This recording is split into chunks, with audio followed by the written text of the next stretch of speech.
Bonjour et bienvenue à notre émission du Livre au cœur, cette fabuleuse émission littéraire où nous recevons les gens de plume des Laurentides. Aujourd'hui, quelqu'un de particulier.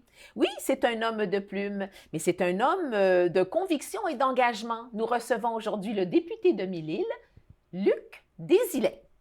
Bonjour. Bonjour, Monsieur Gros Désilet. merci. Gros merci pour l'invitation. On vous reçoit en tant qu'auteur, mais on peut quand même pas faire fi de ce que vous faites dans votre vie de tous les jours. Alors, vous êtes donc député de la Rivière-des-Mille-Îles pour représentant le Bloc québécois. Tout à fait. Et vous l'êtes depuis donc le dernier mandat.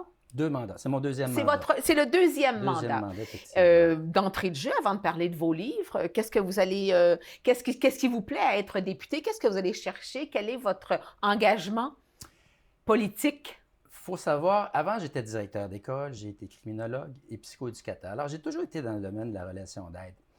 Et j'ai l'impression de poursuivre, de faire la même chose. Vous savez, dans un bureau de circonscription, on entend des gens. J'ai 5 personnes qui travaillent à mon bureau de circonscription, bon, un à Ottawa. Mais on entend des gens avec des souffrances, avec des difficultés de tout genre, financières, revenus, immigration et compagnie. Alors, c'est un petit peu... En tout cas, pour moi, c'est vraiment la suite. C'est la suite.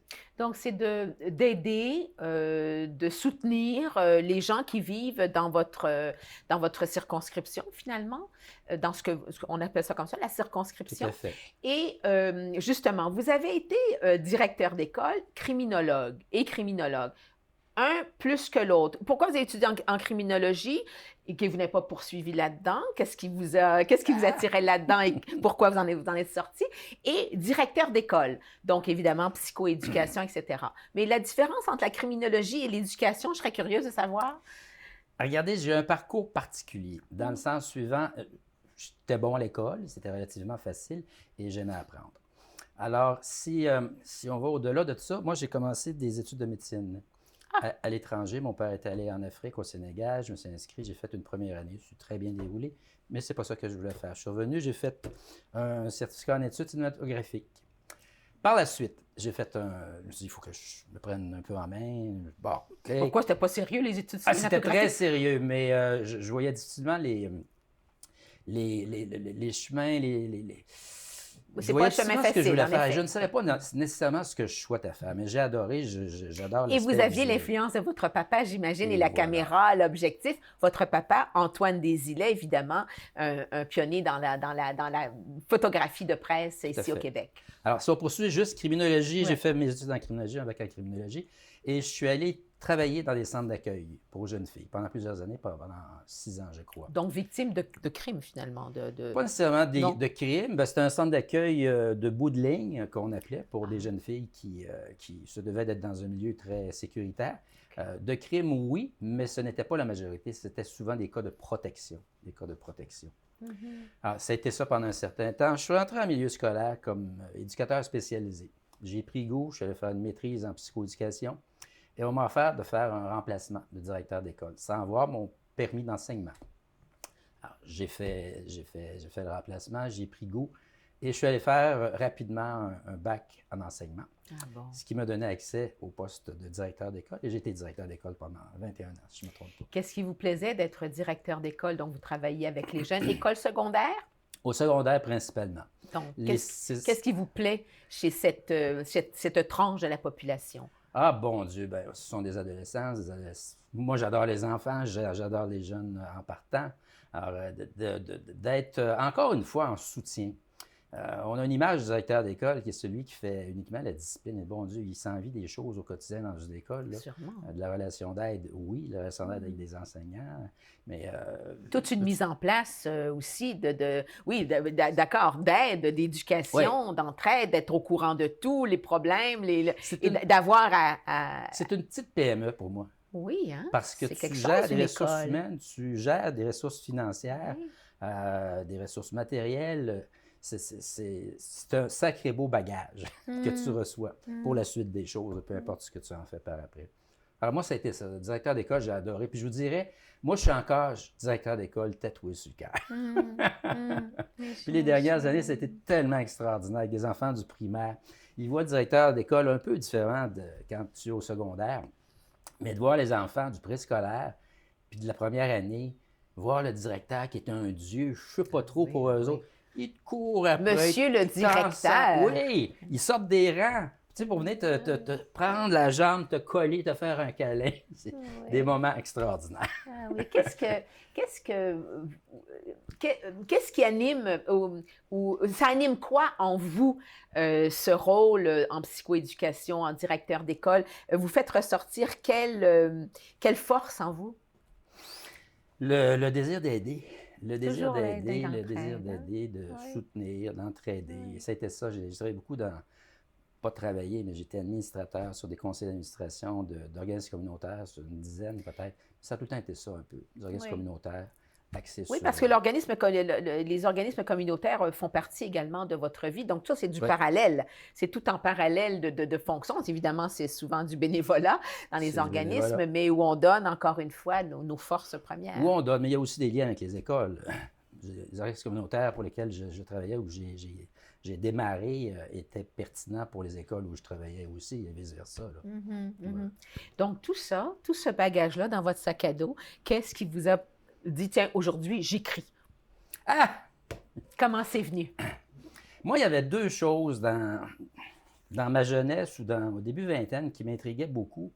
J'avais l'esprit scientifique, tout ça. J'aimais l'école, mais je me suis dit, il faudrait que je fasse une maîtrise scientifique. Tu sais, quelque chose de rough, là, où j'ai travaillé dans des chiffres. Chose que je n'avais pas fait tant que ça, à part sciences pures à l'école, au cégep. Alors, je me suis dit, je vais faire une maîtrise scientifique. C'est là que j'ai fait ma maîtrise en psychoéducation. L'autre élément que je souhaitais faire, parce que je ne comprenais pas comment il faisait, c'est écrire. Essayer d'être auteur. Pour moi, je lisais, mais pas tant que ça. Pas tant que ça. Plus l'esprit cartésien scientifique à l'adolescence. J'avais de la misère à comprendre. Comment on peut partir d'une idée puis pondre 200 pages? Bon, ben répondez-moi. Expliquez-moi ça, justement.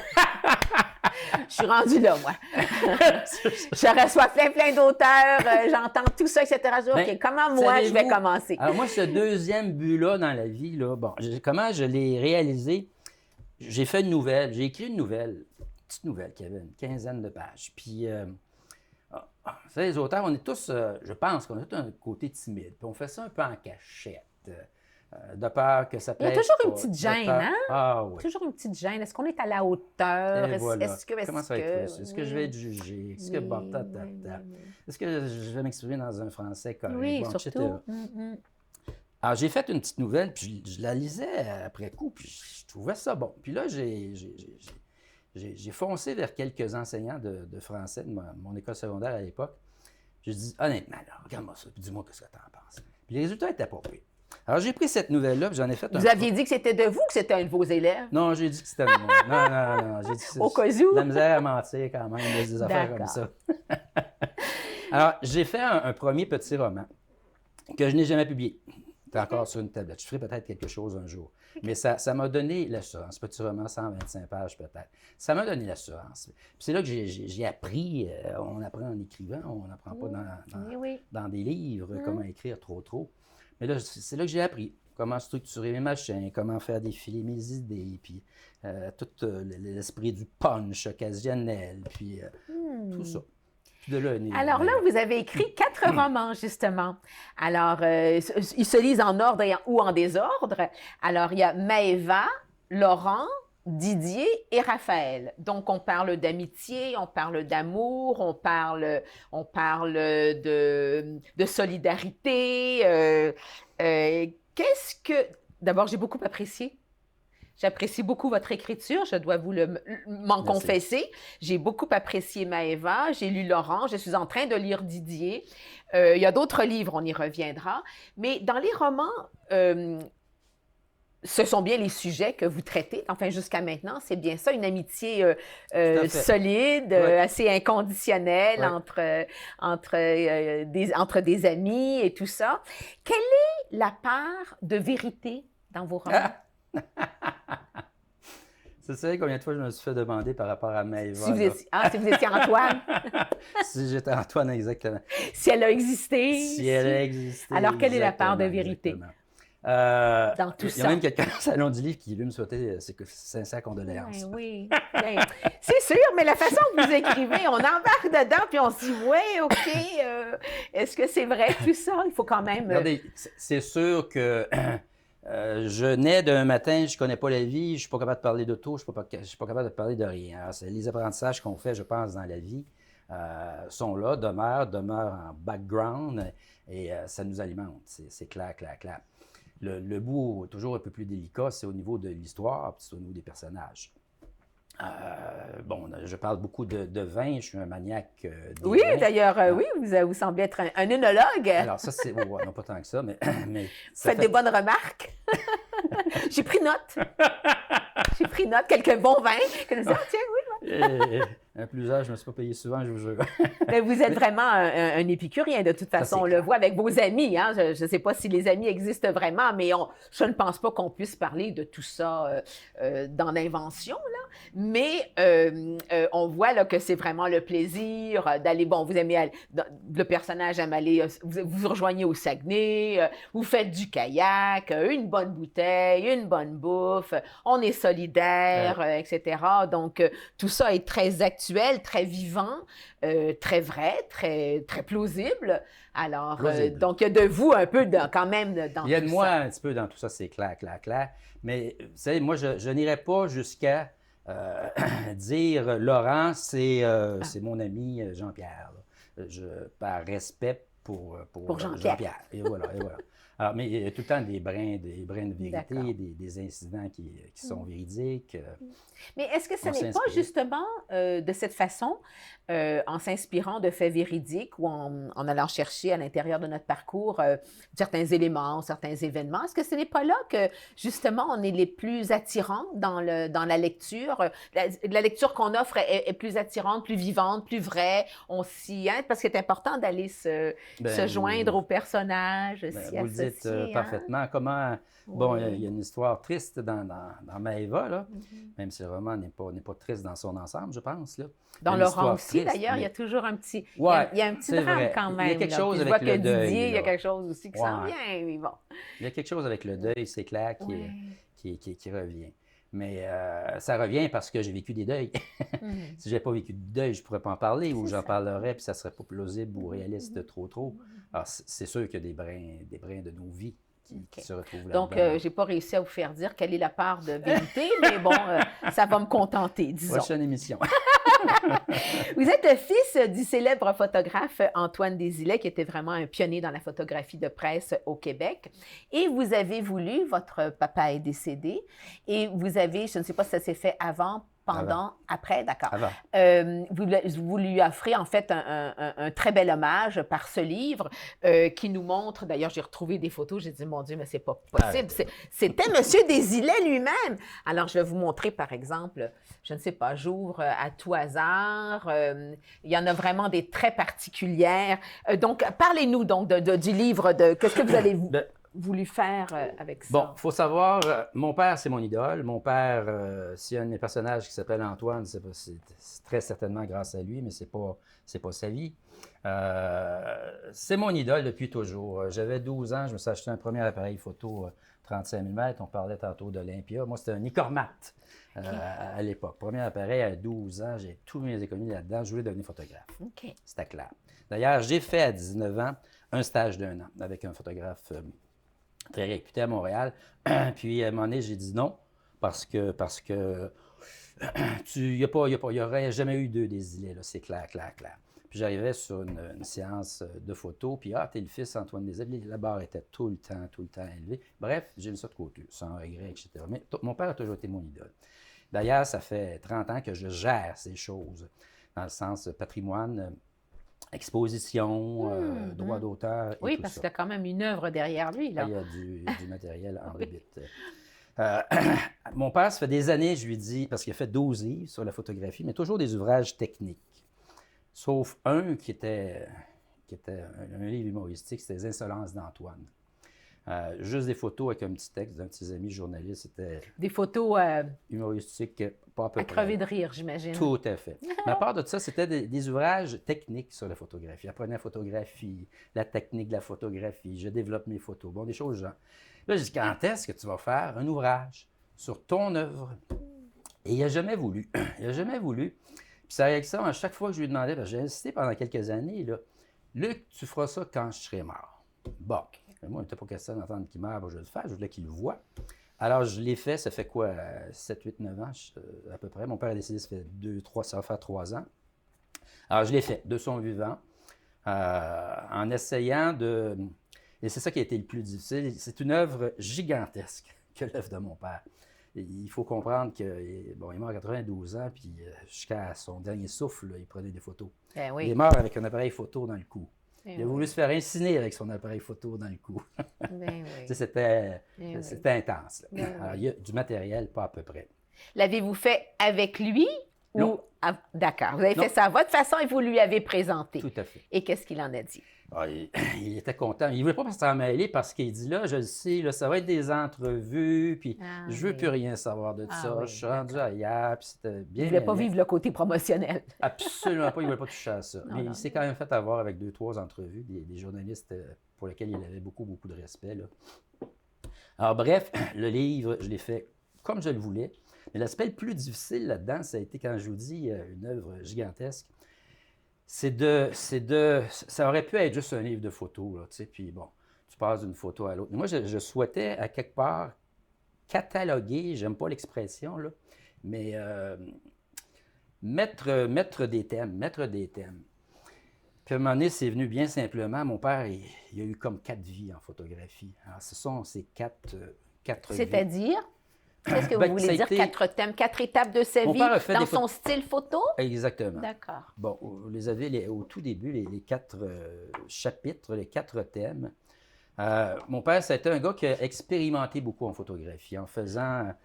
Il faisait des effets absolument incroyables Bon, aussi. Là, des espèces de solarisation, post-solarisation. Il jouait avec des hauts contrastes. Il faisait des choses qui ne se faisaient pas, comme prendre une photo avec le soleil devant le photographe. Tu sais, on dit toujours, tu photographies un sujet, ça te prend le soleil en arrière Oui. pour qu'il éclaire. Bon, alors, un paquet d'affaires, il a fait beaucoup d'expérimentation. Ça, c'est un Et volet. il aimait les effets particuliers aussi. C'était sa voilà. signature aussi, n'est-ce pas? Et voilà, C'est ce qui distingue des grands, ceux qui savent contrer les règles. exactement.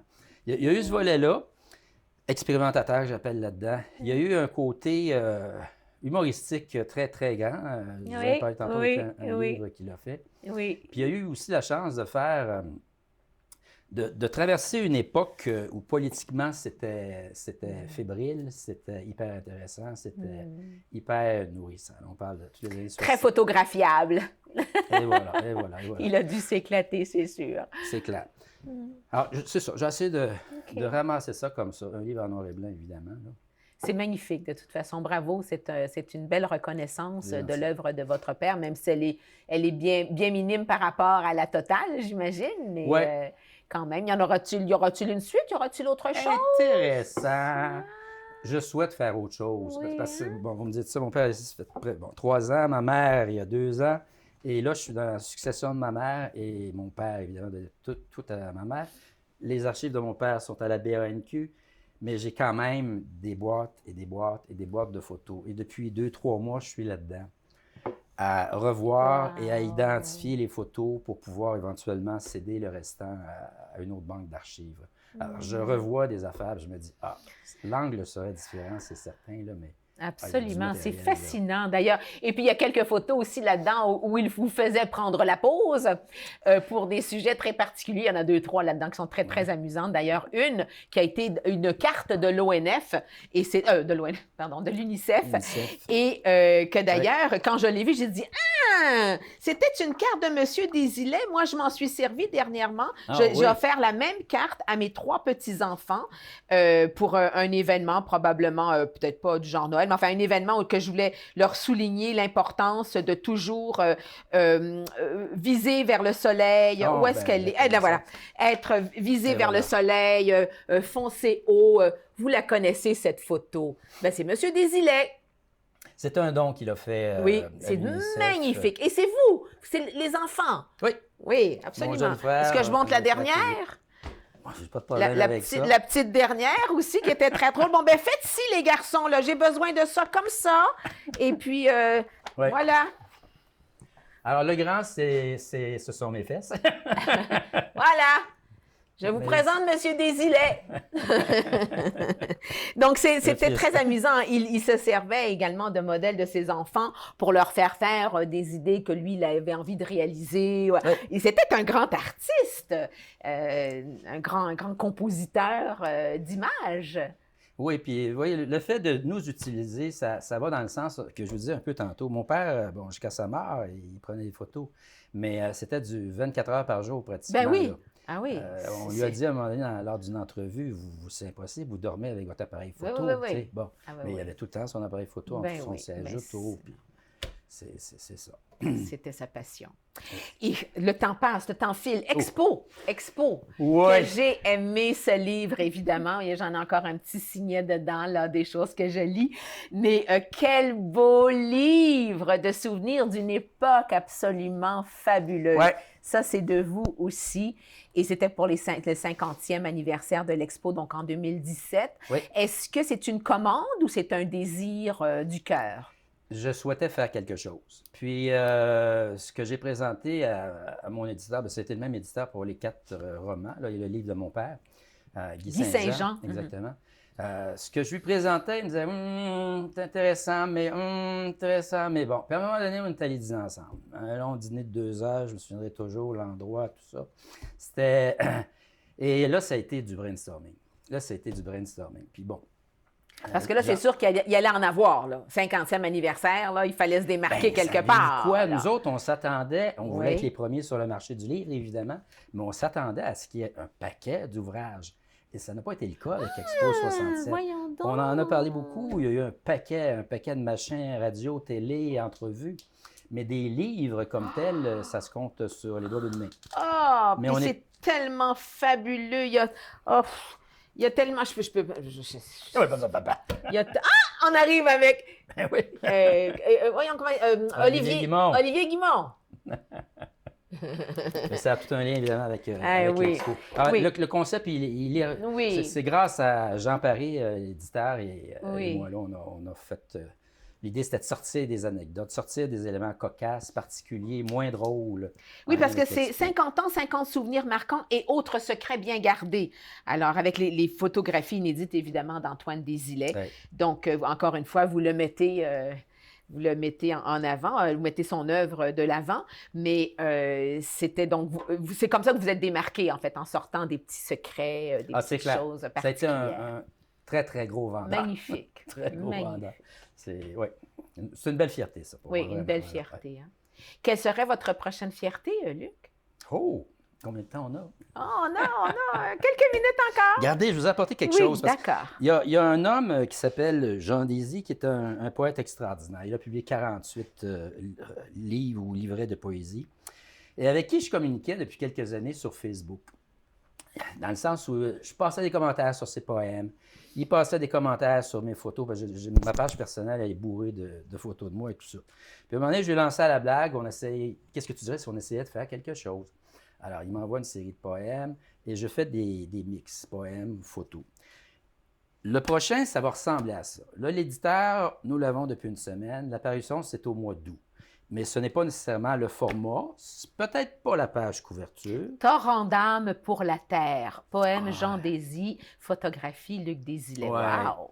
Ça aussi, c'est une sacrée belle fierté, parce que j'adore la photo, mais moi, je vous laisse présenter quelques affaires. Le contenu sera celui-là, autant en termes de photos que de poèmes. Mais l'idée, c'est l'espèce de trilogie, la photo, le texte et le titre. Wow. Alors, on regarde le texte. J'en montre d'autres. Oui, alors marié, donc, est-ce que c'est comment dirais-je, est-ce que c'est la photo... Ah ben non, puisque c'est des poèmes d'un, des photos de l'autre. Donc, j'allais dire des photos de un, les poèmes de l'autre. Donc, c'est une question de mariage. De mariage. Mais les textes sont tous de Jean. Mais ils ne sont pas inspirés des photos, ni les photos inspirées des poèmes. C'est un mariage. Ça a été fait en parallèle dans les 10 dernières années, mettons, et j'ai réuni le tout dans les dernières semaines. Wow! Mais encore une fois, la présentation, je me suis fait faire 2, 3 copies pour présenter à des éditeurs. Oui, là. elle n'est pas finale, mais en fait, c'est un beau format. C'est une belle idée, évidemment, de marier images et mots, bien sûr. Et, Pour le mois d'août. Puis il y aura autre chose, là. Comme? Bien, je suis à travailler sur le 50e des Jeux olympiques. Ah oui, c'est vrai que ça s'en vient. On pourrait retrouver quelque chose d'assez semblable, toujours en termes d'éléments cocasses, de choses que les gens n'ont pas nécessairement vu passer puis qui peuvent avoir de l'intérêt, ou de choses tristes, etc. Est-ce que cette fibre patriotique, je vais l'appeler comme ça, Oui. est-ce que votre fibre patriotique fait en sorte que ces idées, pour vous, sont importantes à réaliser pour ce que vous vivez, pour ce que vous faites aussi politiquement? Vous représentez quand même le Bloc québécois et entre patriotes, patriotes patriotiques. Je trouve très important, moi, personnellement, de souligner ça. Mais vous, dans votre tête, où est-ce que vous êtes par rapport à ça? Vous avez une vision d'une œuvre que vous voulez... Il y a quelque chose que vous voulez faire avec notre Québec, là. C'est clair. Expo 67, c'est le plus bel exemple de tout ça. Expo 67, bon, on l'a souvent dit, ça a mis le Québec sur la carte. Expo 67. Grande réalisation. On a eu des liens diplomatiques comme un pays à l'époque. Le Québec a eu des liens diplomatiques avec le reste du monde comme un pays. Le Canada s'est tassé. Il n'était pas capable de suivre la machine, là. Ça a été quelque chose d'une envergure extraordinaire. Toute l'ingénierie, une bonne partie de l'ingénierie québécoise provient de cette époque-là. Qu'un ingénieur reçoive un plan de la Russie, il faut qu'il apprenne à la décortiquer, à l'adapter. Il y a eu des affaires extraordinaires pour les Québécois. Ah, l'histoire derrière l'expo, derrière la concrétisation de l'expo, qui n'était pas vraiment dans les projets de tout le monde ici, c'est vraiment incroyable. Tout à fait. Et oui, c'était extrêmement ingénieux. Il y a une grande fierté québécoise ici, quand vous dites l'ingénierie, toutes les idées, la créativité, l'art. On a donné une place à l'art à l'Expo 67 de façon extraordinaire. Puis l'art, pas juste du Québec. Mais tu sais, ça, c'est une fierté pour le Québec. Puis moi, je suis fier de ça, de contribuer de cette façon-là. Le livre de photos avec Jean Lézy, c'est la même chose. C'est des paysages uniquement du Québec. Uniquement du Québec. Et les textes de Jean, c'est le Grand Nord, c'est le Québec aussi. Les romans, c'était la même chose aussi. Bon, une région que j'aime, que je privilégie. Et voilà. Bon, les Jeux olympiques, ce sera la même chose. Ce sera la même chose. Puis il y a d'autres choses. Alors, on vous souhaite quoi, là? On a terminé l'émission, là. On vous souhaite quoi, Luc? Bien sûr, vous êtes très occupé par votre rôle de député, ça c'est sûr et certain, puis encore pour un petit moment, là. Mais par la suite ou parallèlement? Bien, regardez, on parle de littérature, entre autres. Moi, j'ai deux polars sur la table que j'ai présenté à mon éditeur. Mon éditeur ne souhaite pas jouer dans le polar. Il faudrait que j'ai du temps pour les présenter ailleurs. Je souhaiterais avoir un peu de temps, ou le trouver, ou trouver quelqu'un qui pourrait agir à ma place, peut-être. Ça, j'aimerais ça beaucoup. Que ça puisse se poursuivre en parallèle avec la carrière politique. Bien, vous êtes à la bonne place avec l'Association des auteurs des Laurentides. Et voilà! On peut peut-être regarder ça, là, votre esprit polar, et puis voir où est-ce qu'on peut le mener. On a quand même de très bonnes références à vous apporter. Mais je vous souhaite de poursuivre votre talent d'écriture et de créativité, en fait, puisque ça ne se tient pas nécessairement à ce style-là, mais vous en avez plusieurs. Je vous souhaite une belle réalisation dans vos projets et une belle suite pour notre Bloc québécois. Merci beaucoup. Merci de l'invitation. Merci d'avoir été là. Je reviens n'importe quand. Au plaisir. Ce sera avec plaisir. Infiniment. À la prochaine fois.